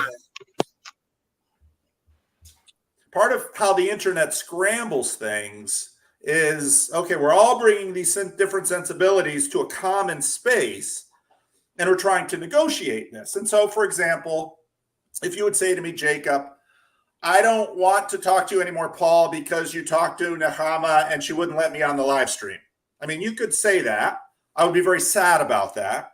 And and maybe if, you know, I don't want to put words in Nechama's mouth, if she said, I don't want to talk to Paul Vanderklee anymore because he likes Jacob on his live streams, and I don't want to be on live streams with Jacob. No, that would be fair. You don't want to be on live streams with other people. So, I mean, what I see we're doing is sort of figuring out all of these sensibilities and how to negotiate them, because there is, and I think we're trying to arrive at some kind of common culture. And I think what you're doing in this is trying to say, okay, we're looking for a boundary in this culture. And so one of the things that Nechama should have let you on her live stream. My big thing is if she's going to talk about me, and that's always been my big thing, if you are going to talk about me, at least have the decency to talk to me. Yeah, and I also don't think it's the issue of who's with whom. It's also the way in which it happens, which is probably way more important than the actual person. Yeah. Well, I mean, Sandy's been waiting to talk. Let Sandy talk. Yeah. Okay. Oh, thank you, Paul. I'm listening. I'm just I doing know. stuff while I'm doing this. So Yeah. if I walk away, it's no comment on any of you. It's just that things need attention. I'd already figured that out. So Paul, I only listened a bit to the clip on my break earlier. And I caught you saying, oh, that's the best, you know, well, we all know Jacob kind of a thing. I don't know exactly what you said, but I'm interested in it because, and I've been putting it in the chat, which I maybe shouldn't. I've got 20% battery. Awesome. You and I had a long talk about reactions to people earlier because I had a very hard time with your laughter when I first came on here and fled to Jacob's channel because of it. That doesn't make you an evil person. Michael did a whole boomer thing, and nobody has blackballed him or taken sides aside from things we've worked out. When I hang out in different streams, people are actually talking about how do we handle things like this. Jacob is one of the kindest people I know, and I remember Nechama when I first joined here. And I remember some conversations. And I also remember a day that I got really upset about something and was crying on Jacob's stream. And he said, I should probably just call this, but I think it would be good, you know, for people to see that you can get upset with each other and still be okay. And I really respect him for how he handled that. I tend to think that if he's saying he has made his best attempts at talking to Nechama, he has. And what I see him doing here is saying, she won't let me talk to her in private. She won't let me, you know, have a conversation about what's going on. And if the only way that I can actually respond to her is in the same way that she's now throwing me, you know, she basically, I feel like she set the situation before you because you say things like that about Jacob. And you know you can because you two are friends. At least I assume you're friends. And in a friend context, that's the same as me sobbing on his stream and it still being okay because you're friends. And it's a safe thing because you're managing it like friends. But whatever went on with what prompted this stream doesn't land in that same space for me. Every instinct in me from the second that I saw it says, something's not right here because this is not what I would expect to see happening. Well, and so my question is, why do you come back and say it's an East Coast thing? I spent 30 years getting people saying, so just put up with this or that because, just let it slide because, you know, no, that's not right. If he says he's hurt, he's hurt. I told you I was hurt. I came all the way to California to see who you were because everybody likes you. But you talked to Nechama today. You of all people should be here saying, Jacob, what the heck? How can I help you?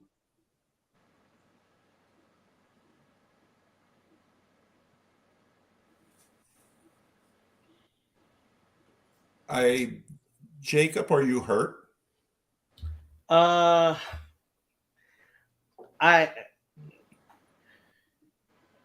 Sandy and Manuel seem to be hurt for you. No, he will tell you he's okay. But have you ever heard the definition of fine? I'm fine. I did way too many times in 30 years. He's not fine. You don't make this stream if you're okay. Like, but my question was, I didn't know if Nechama had mentioned Jacob. Jacob thought Nechama was talking about her. Maybe she was. I don't know that. Well, what I would like to say is, whether I can't say like for sure that I know she's speaking specifically about Jacob, but like what I do know is that I was sitting backstage for a long time, and so was Chad, and so was Jacob, and we don't know who else was. And I'm, I actually thought, as a father of 3 girls who's concerned with, their future spouses, that the issues of, masculine things are very important to me. And what I would say is that for any other young man, if I think like back to myself 15, 20 years ago or something, if it was the 20-year-old me and I said, maybe I can talk to this lady online, and I click a link and I sit there for an hour and nothing happens, it's going to be pretty discouraging. And it's like, and it's not her job necessarily to like talk to all the incels and the losers or whatever, but the whole like situation online is not improved when guys are ignored by women more. So, I mean, I'm a safe person for her to ignore. It's not a big deal, but we don't know who else is on there. And because even if you think about like, you have all these like thirst traps on social media, it's not women like trying to be sexy. It's women trying to be innocent and approachable and sweet, because like guys don't know how to talk to the girl next door anymore. And then they just are like, well, hey, at least I can pay to talk to this person. And that's, so I mean, let me be perfectly clear. Behavior there I think we need, if we are going to have a community, we need to police behaviors that cross a line. Okay? And I think if somebody has an issue with me, and certainly if I have an issue with them, being willing to actually communicate with that person is important. And when we allow our community to be fragmented by people who are like, no, that person's beyond, like if you were to actually stop talking even to Nathan Ormond, right? I personally won't speak to him, but I don't think I've ever actually said, hey, Paul, you should not have him on. Digital Gnosis, I think, is a waste of your time, but that's up to you, right? There are dynamics, particularly female dynamics, that online they're just beyond the pale. And if we're going to continue having these discussions, we need to be able to say, hey, you know what? If you have this person blocked, if you're not even willing to talk to this person, right, then you're not being a part of our community. And I'm guessing if there were 2 people in your church that don't talk to each other at all, and one of them is willing to talk, you would kind of expect the other person to at least be willing to talk. But online we get very different behavior, and frankly behavior that I don't think I think is toxic to the community as a whole. It is interesting. Well, I think part of the, what I'm struggling with is, okay, online community. You're right. In a church, when you've got two people that say that are not willing to talk, you don't need a very big church to have two people that aren't getting along. In fact, you can have that among three people. So, but yeah, figuring out community online. I mean, these are some of the issues that, we continue to sort of talk about and try to figure out between each other. And so some of these, let's call them boundary cases, like Nathan, they're instructive in terms of who, and it's also interesting because, for example, who goes on who else's channel, because in many ways, the larger the corner gets, the corner has corners. And so certain groups of people tend to clump over here and certain people over there. And again, that's very similar to church dynamics. And so, yeah, it's very interesting for me to watch the negotiation and the moments in this. But we're not just an online community anymore, Paul. We just aren't.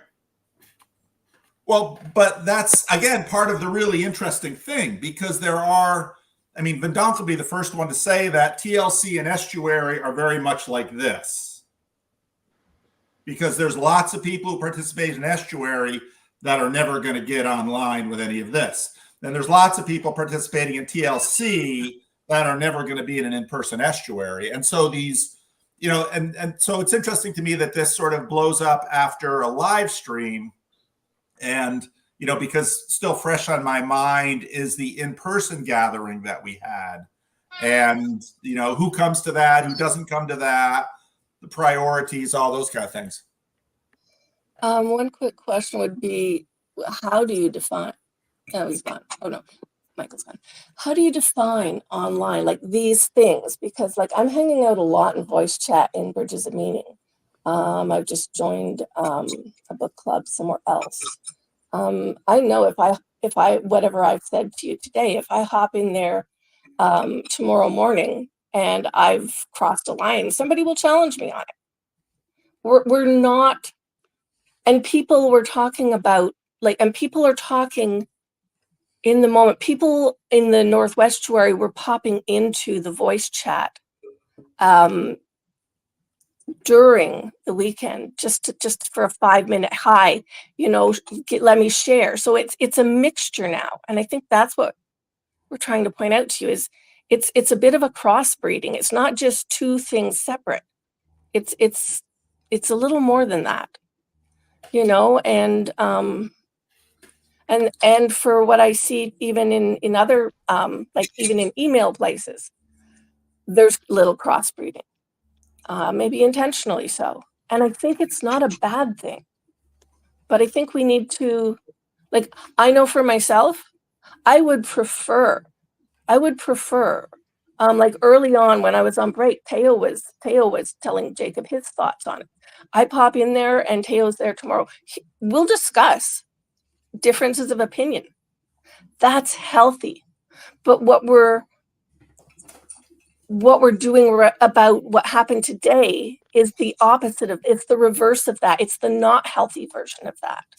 You should be able to call people, even if it's through face-to-face on the screen. And I haven't seen Nechama in 2 years, not since I joined here. She was here for maybe 2 months, 6 months that I saw her. And she was here a lot. Well, what then she wasn't. And now this. Can you be a little bit more specific about what you see as not healthy?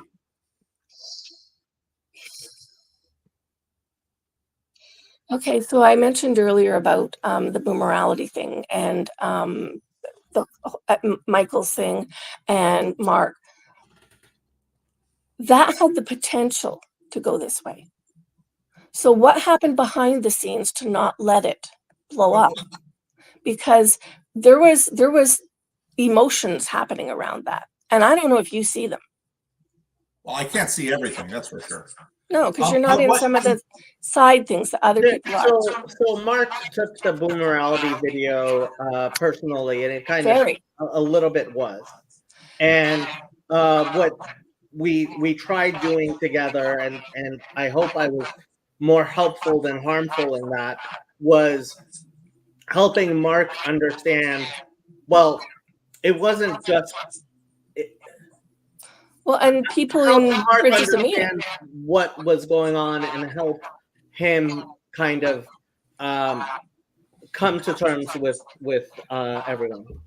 Personally, I think there's a much healthier conversation about some of the issues around that pop up around that, because that happened with people over several decades of lifespan, because we had an opportunity to say, what the heck's going on here? I would love to be able to see something like that happening with this, but Mark was participating and Nechama is not. That's Okay. when you say, what is the difference? That's the main difference I see. Okay. In two different. I'm sorry, there's overlap. Must Nechama participate? That's kind of that's where I'm at too. I don't know. Okay, but the point I made earlier is, if there's people in your queue and you're not going to let them in, I let talk to everyone them. in if they No, have I'm not talking to you. I'm talking about Nechama, right? You don't leave someone for an hour in a waiting room. You don't do that. I don't do that. No. As a general norm, you don't do that. Question. We're asking about what are. No, that's not a question, Paul. Why is that a question? You don't treat people, you don't leave people hanging for an hour. That's not okay. Like, why is this difficult? Well, there are some people that get banned. I mean, again, I'm not talking about getting banned. I'm saying that if someone is there, you acknowledge them. You acknowledge their presence. You can reject them. You can at least eject them from the studio. Yeah, and that's true. That you can do that. Right. Well, and if you don't, that's rude. I don't know why she would do that. I'm not here to speak. No, I'm just making the point that that's a line, right? And she crossed it. Okay, but again, my point is, part of what's happening right now is we're trying to figure out where these lines are. And for me, I think these lines are already clear from normal life. Well, let him speak. You were saying, Paul. I think part of what we're trying to do is figure out where lines are in this space. And I think in this little corner of the internet, people have gotten very accustomed to my lines. And my lines tend to be, if I have put up a link, if someone comes in the bottom, I will let them up. Those are my lines. I don't know, and part of the difficulty is that this weird screen space, we don't quite know what we're doing. Are we doing sort of a TV show? Because TV shows don't let the audience come up on stage and talk, if they're in the audience. I mean, there's a line. And so I think, I'm not trying to defend Nechama, because of course I would have let all of you in and had the conversation if it had been my stream.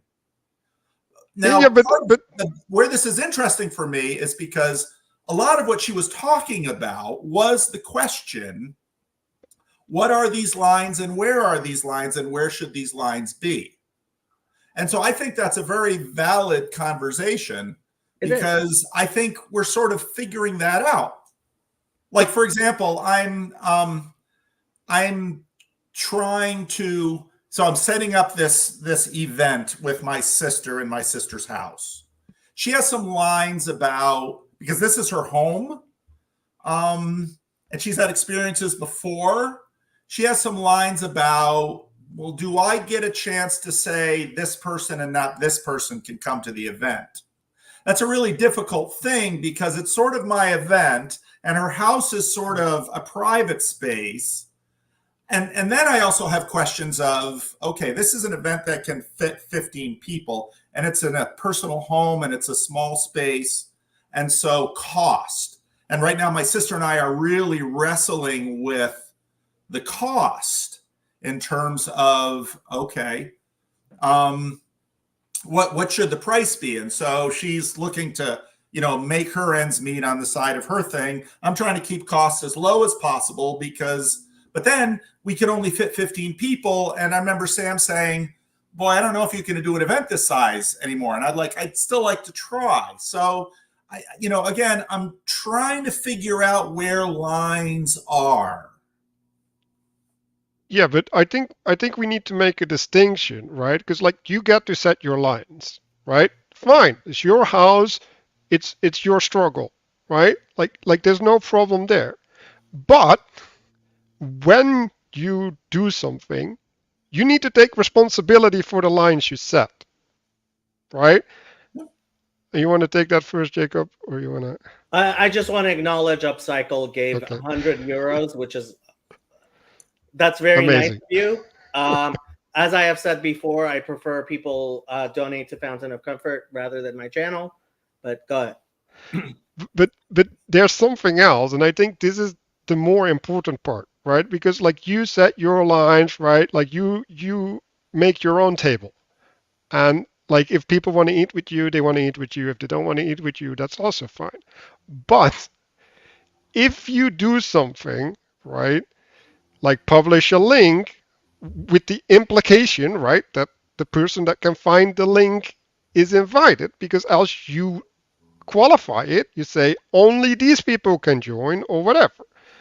So if you publish a link, there's implications to that, right? You can set whatever rule, right? You can say these people can come, these people can't come, that's all fine. But you have to set the rule. And you can't have to articulate that rule. That's being good to people. I don't think I've been less than clear that there are certain people I will not talk to anymore. Food truck Emily, I'm done with her. But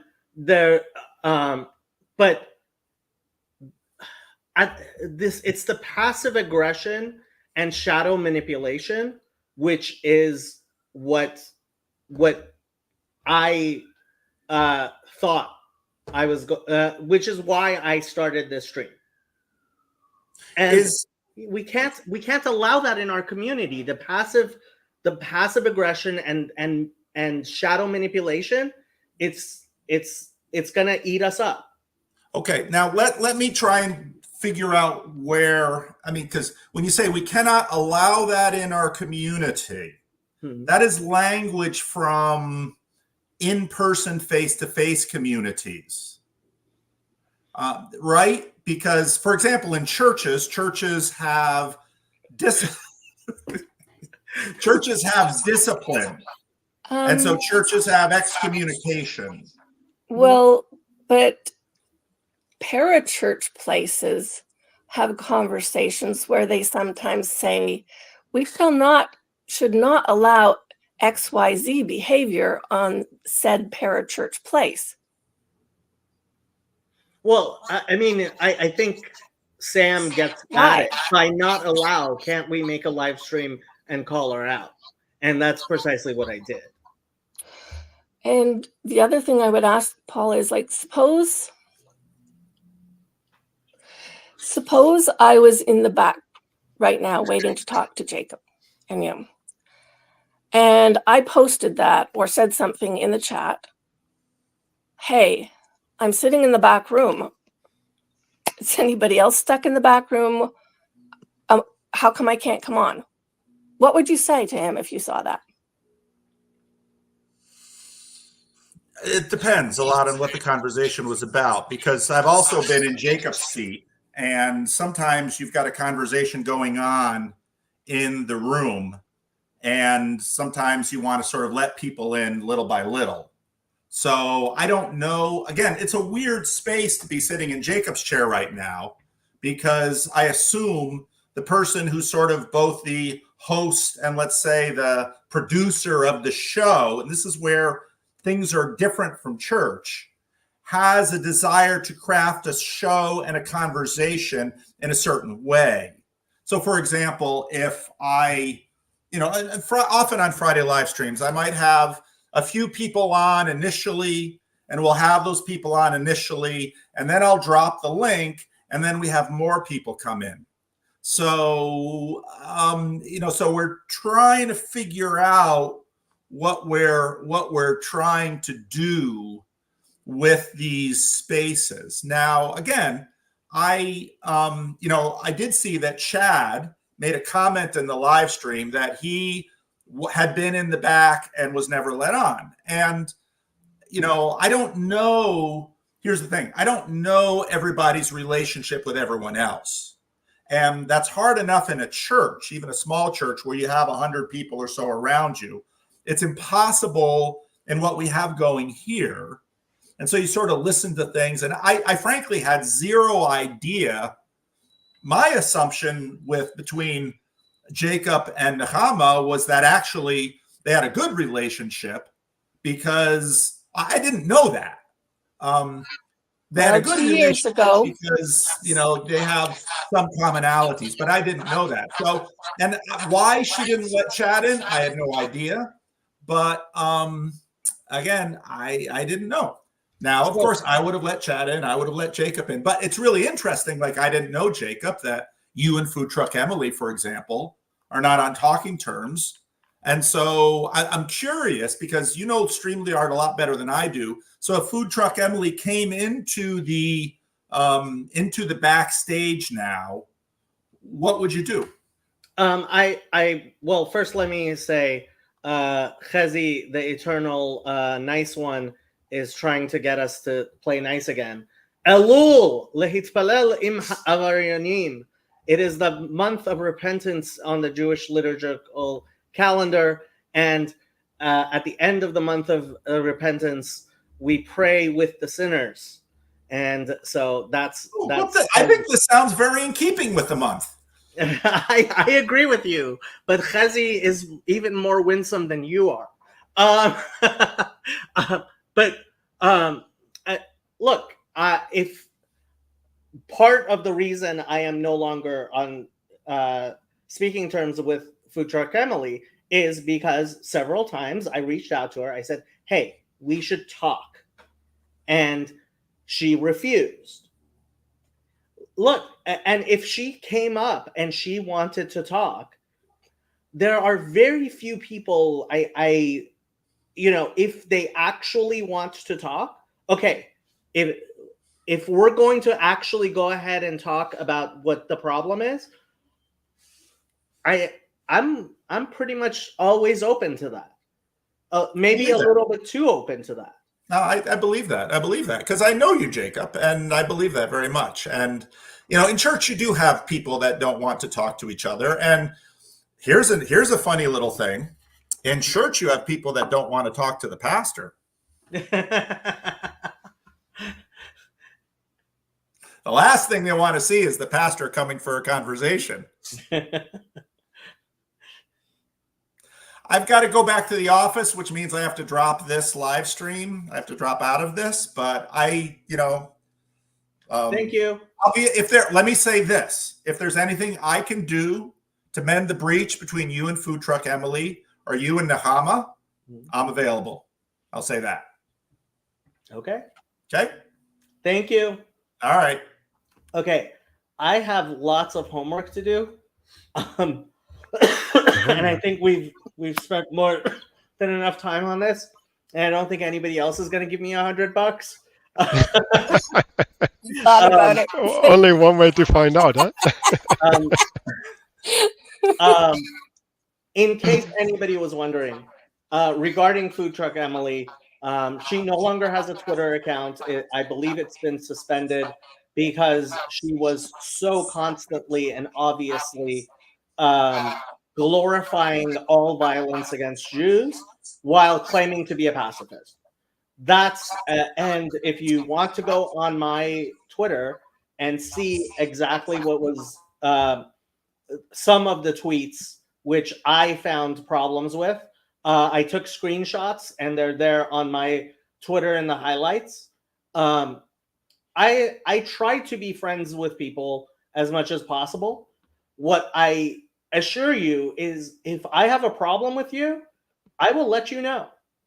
And if you want to talk to me, I will at least give you some time. Doesn't mean I haven't hung up on people when I thought they were wasting my time with their stupidity.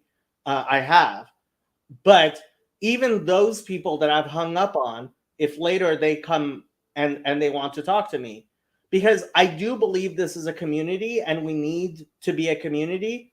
And if we're going to be a community, we need to be willing to talk and discuss. Okay. So Yeah. can I make one point? Because one thing I found happening is there's a lot of what about this, what about that. It's like, no, you deal with the issue, right? It's like something happened. Like it's not like there's many things and it's complex and blah blah blah. No, there's one thing. It's pretty like clear, or if it's not clear, you can get clarity and you can make a judgment. Like, why are we obfuscating all the time? You can't drag the frame everywhere all the time, because then nothing is certain and we're living in chaos. Like, we need to stop this behavior. Like there's a reason why I stopped participating in this stuff, and it's like it's obvious to me that if you just try to stretch things to all the sides, you can't have a thing. Like, I'm not going to be part of not a thing. So I'm just going to say thank you and bye. I'm actually going to a poetry open mic that starts in 45 minutes. So Have thanks. fun. I will. Thanks. Bye. I guess I can end with. I'm going to use host's prerogative to put the Reverend Parcells to bed, because he does need to get up in the morning. Sorry, Reverend. Thank you. But before he goes, I have a question.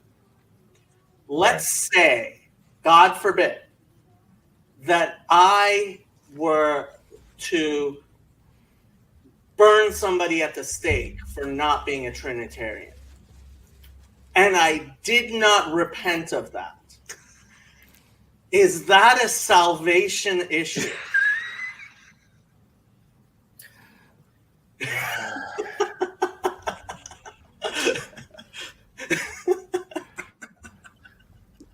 Sometimes Jacob takes that devil's advocate thing too Isn't there far. a proverb that says something like, "Don't answer a fool according to his folly"?